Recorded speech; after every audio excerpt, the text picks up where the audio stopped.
BPF राजनिति हान्जायानो BTC सालायगासिनो दं आरो फैगौ 15 बोसोरनि थाखाय जों माने बिटिसिखौ जों सालायगोन। सार थानाय समावहा डिप्युटि चिफ बायदिखौ लांजाफिनसिगोन होनना बुंदों गोबां भाइरेल सोलिबाय सार दिनै हाग्रामा सरकारा प्राइम पस्टआव लांफिनगोन होनना बुंदों सार मा बुङो बेबायदि बेथ' जोंनि सिंनि खोथा आरो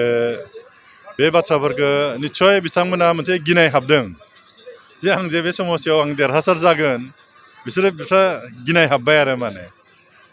आरो एमसिएलए जानाय आरो एमएलए जानाय जथेस्थ' पार्थक्य दं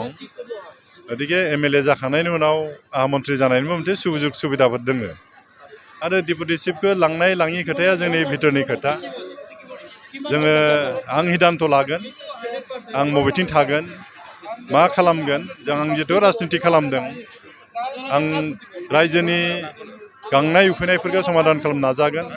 बबेथिं थायोब्ला बांसिन सुबिदा जागोन रायजो राजानि थाखाय मोजां खामानि मावनो हागोन आं बेखौ सिन्था खालामगोन बा सोरबा बोखारना होनाय लांनाय बे बाथ्रा नङा बे जोंनि इन्टारनेल बाथ्रा आरो जोंनि बिटिसिनि चिफ हाग्रामा महिलारि बे बिथाङा जि हिदान्त लागोन जों बेखौनो नाजावगोन बेखौनो मानिना जों सोलिगोन मथथे जोंनि पार्टिया बिराद डिसिप्लिन गोनां पार्टिया जि हिदान्त लागोन आं बेबायदि मावगोन पार्टिया दिनै आंनि बिजाथि महरै होबाय आं गनायना लाबाय सोरबा बेलेगबा मोनबाबो आं गनायगौमोन दा जिहेतु एमएलए इलेक्सन गेलेनो थाखाय आंखौ उपजुक्त होनना बेक्ति सानबाय आरो आंनि बिजाथि महरै होबाय आङो बेखौ गनायना लाबाय आरो आंथ' फोथायनाय दं आं बे बिसायख'थियाव देरहासार जागोन देरहासार जानायल' नङा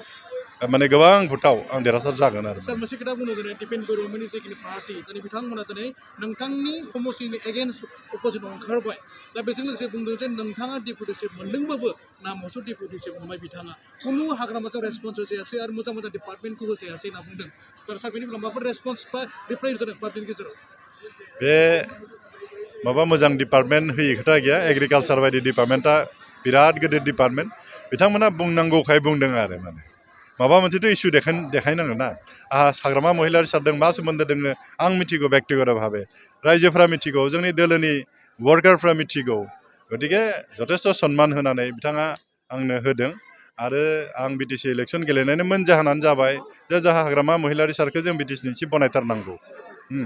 आरो भैरबकुन्द समस्तिखौ उद्धार खालामथारनांगौ बेनिखायनो आं बिटिसि इलेक्सन गेलेदोंमोन दायो जुदि आं एमएलए इलेक्सन गेलेनानै जुदि देरहासार जायोब्ला आं निस्सय दिसपुराव थांगोन आरो सोरनोबा हगारगोन दा आं बेखौ माथो गिदों बिसोरलाय गिनांगौ जेबो प्रयजन गैया जोङो बिपिएफ राजनिति हान्जायानो बिटिसि सालायगासिनो दं आरो फैगौ 15 बोसोरनि थाखाय जों माने बिटिसिखौ जों सालायगोन सार थानाय समाव जिखिनि माजबाद बिधान सभामोन सानसे समाव दिनै नोंथांनि बिधान सभायाव हाबबाय मा बुंसारगोन बेलायाव आंबो गोजोननाय मोन्दों थांनाय समफ्राव आं उदालगुरि बिधान सभा समस्तिनि आं एमएलए जाबोदोंमोन नाथाय नैबे काजियामाति ओनसोला